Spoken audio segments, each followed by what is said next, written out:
इस वीडियो में हम पिक्सल लैब के अंदर एक खूबसूरत सा प्रोफाइल डीपी बनाना सीखते हैं, जिसको आपने थंबनेल के अंदर देखा है।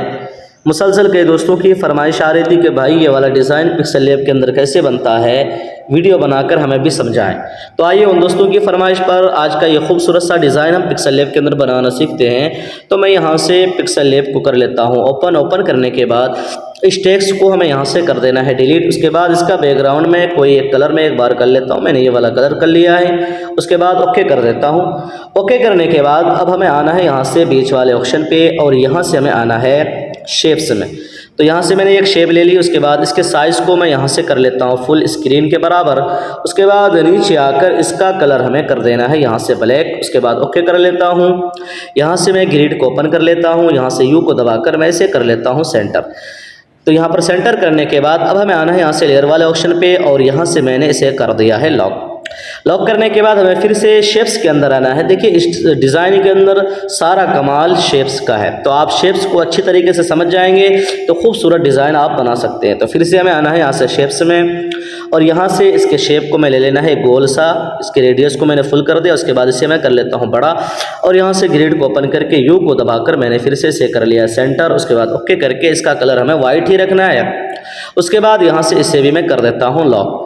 लॉक करने के बाद अब हमें इसी की एक कॉपी लेनी है। तो यहाँ से ये कॉपी वाला ऑप्शन है और यहाँ से आ जाना है कलर वाले ऑप्शन पे और यहाँ से मैं इसका कलर कर देता हूँ ब्लैक और थोड़ा सा छोटा करके मैं इसे यहाँ पर रख लेता हूँ कुछ इस तरीके से। जी हाँ, यहाँ पर रख लिया। उसके बाद ओके कर दिया। ओके करने के बाद फिर से हमें इसकी एक कॉपी लेनी होगी। तो फिर से मैंने एक कॉपी ले लिया है। उसके बाद यहाँ से हमें कलर में आकर इसका कलर हमें करना है वाइट और इसको थोड़ा सा छोटा करके, इतना छोटा देखिए कुछ इस तरीके से, क्योंकि हमें इस पट्टी के ऊपर, यहाँ जो पट्टी है एक, इसके ऊपर हमें नाम वगैरह लिखना है तो हमें उतना ही इसको चौड़ा रखना है। तो मैं यहाँ पर रख लेता हूँ।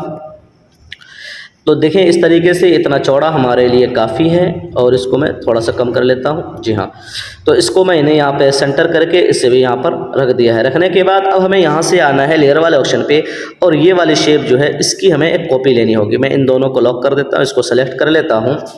उसके बाद यहाँ से मैं कॉपी ले लेता हूँ। कॉपी लेने के बाद इसको मैं यहाँ बराबर रख दिया है। बराबर रखने के बाद अब हमें आना है यहाँ से क्रॉप वाले ऑप्शन पे। यहाँ पर देख रहे हैं क्रॉप वाला ऑप्शन है और ऊपर से मैं इसे कर लेता हूँ इतना क्रॉप। देखिए कुछ इस तरीके से मैंने क्रॉप कर लिया है और ओके कर दिया। ओके करने के बाद इसको हमें यहाँ पे रख लेना है। देखिए कुछ इस तरीके से हमने यहाँ पे रख लिया है।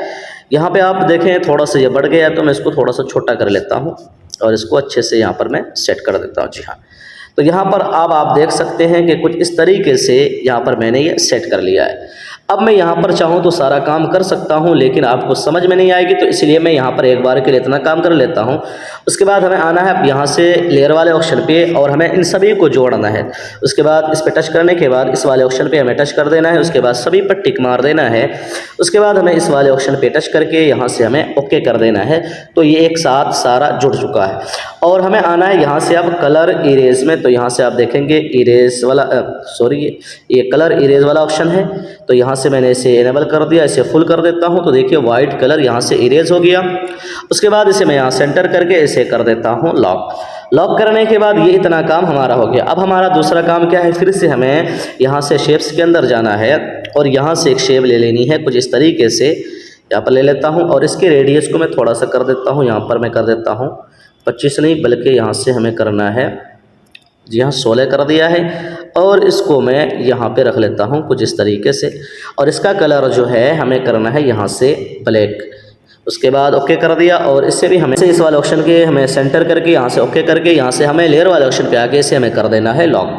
लॉक करने के बाद अब हमें यहाँ से फिर से शेप्स के अंदर जाना है और यहाँ से गोल शेप ले लेता हूँ और इसको मैं छोटा कर लेता हूँ, इतना छोटा। उसके बाद ओके कर दिया और इसको हमें यहाँ पे रखना है, इसलिए कि हमें यहाँ पर एक सुराख बनानी है, क्योंकि मैं इसके ऊपर चैन लगाने वाला हूँ। तो भाई चैन लगाने के लिए तो सुराख चाहिए ही, तो बगैर सुराख के आप चैन कैसे लगाएंगे। तो इसको मैंने यहाँ पे रख लिया। उसके बाद यहाँ से ओके करके इसकी कॉपी ले लेता हूँ और यहाँ पर एक रख लेता हूँ।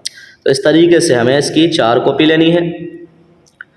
उसके बाद यहाँ से फिर से कॉपी ले लेता हूँ और मैं एक यहाँ पर लगा देता हूँ।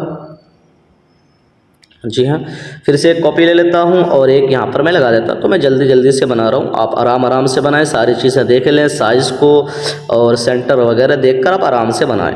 तो इतना कर दिया, उसके बाद इन तीनों को, चारों को भी हमें कर देना है लॉक। लॉक करने के बाद अब यहाँ पर आप टेक्स्ट लिख सकते हैं, यहाँ पर लिख सकते हैं। तो उसके लिए मैं यहाँ जाता हूँ पेंसिल वाले ऑप्शन पर, यहाँ से टेक्स्ट में, यहाँ से एडिट में, और यहाँ पर मैं लिख देता हूँ, आप कुछ भी लिख सकते हैं नाम वगैरह। तो मैं यहाँ से 15 अगस्त के ऊपर बना रहा हूँ, तो मैं यहाँ पर लिख देता हूँ हैप्पी, या उसके बाद ओके कर देता हूँ। ओके करने के बाद इसका कलर हमें वाइट ही रखना है। उसके बाद यहाँ से हमें आना है फ़ॉन्ट में। तो मैं यहाँ पर फ़ॉन्ट इस्तेमाल करने वाला हूँ, ये वाला बेबस एक फ़ॉन्ट है, क्योंकि मैं इसको ज़्यादा इस्तेमाल करता हूँ। इसकी एक वजह ये है कि ये जो ऊपर नीचे से इसकी लंबाई ज़्यादा है और हमें इसको सेट करने में भी कोई दिक्कत नहीं होती। तो हमने इसे यहाँ पर रख लिया। उसके बाद यहाँ से आ जाना है हमें कर्व वाले ऑप्शन पे और यहाँ से हमें इसे कर्व कर देना है। तो देखिए ये थोड़ा सा बड़ा हो गया, तो हमें इसको छोटा कर लेना है। तो यहाँ से मैं आ जाता हूँ साइज़ में और मैं छोटा कर लेता हूँ कुछ इस तरीके से, देखिए। जी हाँ, तो हमने यहाँ पे इसको सेट कर दिया है, देखें। लेकिन इसको और अच्छे से सेट करने के लिए इसके कर्व को मैं थोड़ा सा कम कर देता हूँ। जी हाँ, उसके बाद इस वाले ऑप्शन के ज़रिए मैं कर देता हूँ इसे सेंटर। तो इतना कर दिया, उसके बाद इसे मैं कर देता हूँ लॉक। फिर इसकी मैं एक कॉपी ले लेता हूँ, एडिट में जाकर यहाँ पर मैं नाम लिख देता हूँ। ओके कर दिया। ओके करने के बाद मैं यहाँ से इसे कर लेता हूँ सीधा। तो सीधा करने के लिए कर्व वाले ऑप्शन पे जाएं। उसके बाद इसको आप जो आपने बढ़ाया था इसको 0 कर दें। तो मैंने यहाँ पर सेट कर दिया इसको, और इससे मैं यहाँ से कर लेता हूँ सेंटर इस तरीके से। जी हाँ, यहाँ पर रख लिया है। तो यहाँ पर रखने के बाद यहाँ पर आप कुछ भी लिख सकते हैं। तो चलिए मैं यहाँ पर भी एक टेक्स्ट लिख देता हूँ। यहाँ पर मैंने हिंदी में लिख लिया, आप चाहें तो उर्दू में भी लिख सकते हैं, इंग्लिश में लिख सकते हैं, आपकी मर्ज़ी है। तो यहाँ पर मेरे पास हिंदी के कुछ फ़ॉन्ट हैं, मैं इसका फ़ॉन्ट में तब्दील कर लेता हूँ और यहाँ से मैं हिंदी के ये फ़ॉन्ट ले लेता हूँ। मैंने ये वाला फ़ॉन्ट ले लिया, ओके कर दिया है और इसको मैं यहाँ पे सेट कर देता हूँ। जी हाँ, इस तरीके से। उसके बाद इसे मैं यहाँ से कर लेता हूँ सेंटर। सेंटर करने के बाद अब हमें यहाँ पर फिर से एक काम क्या करना है, फिर से काम ये करना है कि हमें फिर से जाना लेयर वाले ऑप्शन पे और फिर से हमें इन सभी को एक साथ जोड़ देना है, जो मैंने पहले बताया जिस तरीके से। उसके बाद जोड़ने के बाद हमें फिर से इसका जो कलर है इरेज करना है। तो यहाँ से हमें फिर से आना है इरेज कलर में और मैंने इसका कलर इरेज कर दिया। इसे फुल करके ओके कर देता हूँ और इसे सेंटर कर लिया है। सेंटर करने के बाद अब हमें इसके ऊपर टेक्सचर कलर करना है। तो टेक्सचर कलर करने के लिए हमें इसकी एक कॉपी लेकर मर्ज करनी होगी, जोड़नी पड़ेगी। तो फिर से मैं इसकी एक कॉपी ले लेता हूँ। कॉपी लेने के बाद इसे भी मैं कर लेता हूँ सेंटर। सेंटर करने के बाद फिर से मैं दोनों को जोड़ देता हूँ। जोड़ने के बाद अब मैं इसके ऊपर कलर करूँगा टेक्सचर कलर, जो यहाँ से मैं ले लेता हूँ तिरंगे का कलर है। तो यहाँ से ये टेक्सचर वाला ऑप्शन है, कर ले लिया। इसको मैं थोड़ा सा छोटा कर लेता हूँ, इसलिए कि ये बाहर जो ट्रांसपेरेंट बैकग्राउंड है उसको हमें यहाँ से कटिंग कर लेना है। ओके कर दिया और यहाँ से इनेबल कर देता हूँ। तो देखिए कुछ इस तरीके से हमारा ये कलर हो गया है। अब हमें इसकी सेटिंग बाद में करनी है, तो मैं इसे एक बार के लिए यहाँ पर कर देता हूँ लॉक। लॉक करने के बाद अब हमें यहाँ पर सबसे पहले फिर से एक शेप लेनी है। तो यहाँ से शेप्स वाले ऑप्शन पे आ जाता हूँ। इसे हमें गोल एक शेप ले लेनी है इस तरीके से। उसके बाद ओके कर दिया। ओके करने के बाद अब हमें आना है यहाँ से टेक्सचर वाले ऑप्शन पे। मैंने इसको ले लिया है और इसको भी हमें यहाँ से कटिंग कर लेनी है, जो ट्रांसपेरेंट बैकग्राउंड है। उसके बाद ओके करके यहाँ से हमें इसे इनेबल कर देना है। तो कुछ इस तरीके से यहाँ पर ये कलर हो गया। उसके बाद इसमें स्ट्रोक दे देता हूँ मैं, यहाँ से स्ट्रोक में दे देता हूँ ब्लैक कलर में और इसे मैं कर देता हूँ 3। ओके कर दिया। ओके करने के बाद इसे भी मैं कर देता हूँ लॉक। लॉक करने के बाद अब हमें इसके ऊपर इमेज लाना है। तो मैं यहाँ से इमेज को इंपोर्ट कर लेता हूँ, मैं क्रॉप करना है। तो यहाँ पे देखिए सर्कल वाला ऑप्शन है। उसके बाद यहाँ से 1x1 में और यहाँ पर सर्कल में आप क्रॉप कर लेंगे तो फिर आपको मास्क का इस्तेमाल करने की ज़रूरत नहीं पड़ेगी। तो मैंने इसे क्रॉप कर लिया सर्कल में। उसके बाद इसको छोटा करके मैं यहाँ पर रख लेता हूँ इस तरीके से। जी हाँ, अब मैंने इसके ऊपर जो कलर किया है तिरंगे का, आप कोई भी कलर कर सकते हैं, मैंने सिर्फ डिज़ाइन बताने की कोशिश की है। तो इसको मैं यहाँ पर रख लेता हूँ और छोटा करके, और के लिए मैंने यहाँ पे शेडो को इनेबल कर दिया है और इसे मैं कर देता हूँ यहाँ से फुल करने के बाद ओके कर दिया और इसे भी कर देता हूँ लॉक। लॉक करने के बाद अब हमें यहाँ पर एक चेन लगाना है। तो वो चेन को मैं यहाँ से इंपोर्ट कर लेता हूँ। मेरे पास एक चेन है, इसको मैं यहाँ से इंपोर्ट कर लेता हूँ, इसको छोटा करके, और यहाँ से इरेजर में आकर मैं थोड़ा सा इसको इरेज कर लेता हूँ नीचे से, ताकि हमें सेट करने में आसानी हो। तो मैंने यहाँ से इसे इरेज कर लिया है। ओके करके इसको हमें यहाँ से छोटा कर लेना है और इस तरह से हमें रोटेट कर लेना है। तो आपको बड़ा करने की ज़रूरत पड़े तो आप बड़ा कर लें। तो जिस तरह से आप इसको सेट करना चाहें अच्छे से सेट कर लें। देखिए उसके बाद हमें इसकी एक कॉपी लेनी है। कॉपी लेने के बाद यहाँ से हमें इसको इस तरफ सेट कर लेना है। जी हाँ,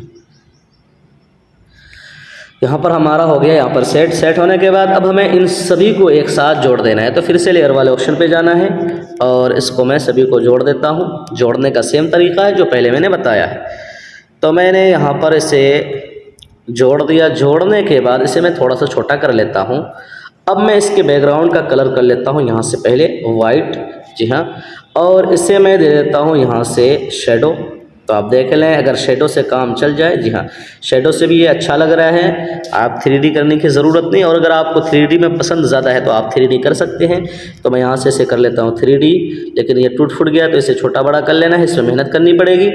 उसके बाद यहाँ से डार्किन को मैं कर देता हूँ 2। उसके बाद सॉरी, मैंने डार्किन को नहीं बल्कि डेथ को और डार्किन को मैंने यहाँ से बढ़ा दिया है। उसके बाद यहाँ से शेडो में पहले दे दिया। उसके बाद यहाँ से मैं इम्बोज कर लेता हूँ और यहाँ से इसके बेवल को मैं कर देता हूँ 1 पॉइंट माइनस। तो इस तरीके से आप इसको अच्छे से बना सकते हैं। तो देखिए मैं इस तरीके से यहाँ पर सेट कर लेता हूँ। सेट करने के बाद मैं इसे दोबारा से दोनों को एक साथ जोड़ देता हूं ताकि हमें सेव करने में कोई दिक्कत ना रहे।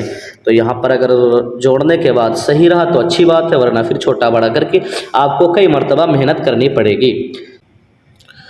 तो देखिए यहाँ पर जो है हमारा सही तरीके से सेट हो गया। तो अब इसको आप कितना भी छोटा बड़ा कर ले तो आसानी के साथ मैं इसे सेव कर सकता हूँ। यहाँ पर एक काम और कर सकते हैं, इसका बैकग्राउंड भी आप चाहें तो इसी तिरंगे को ले लें, इंपोर्ट कर लें। लेने के बाद हमें यहाँ से 1 बाई 1 में क्रॉप कर लेना है। तो मैंने 1 बाई 1 को सिलेक्ट किया। उसके बाद ओके करके इसको मैं यहाँ से बड़ा कर लेता हूँ और इसे मैं यहाँ से कर देता हूँ टू बैक यानी बैकग्राउंड के पीछे।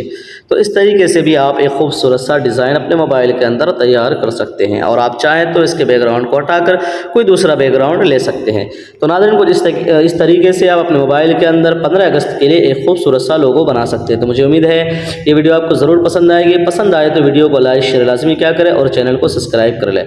फिर मिलते हैं, तब तक अपना ख्याल रखें। अल्लाह हाफिज़।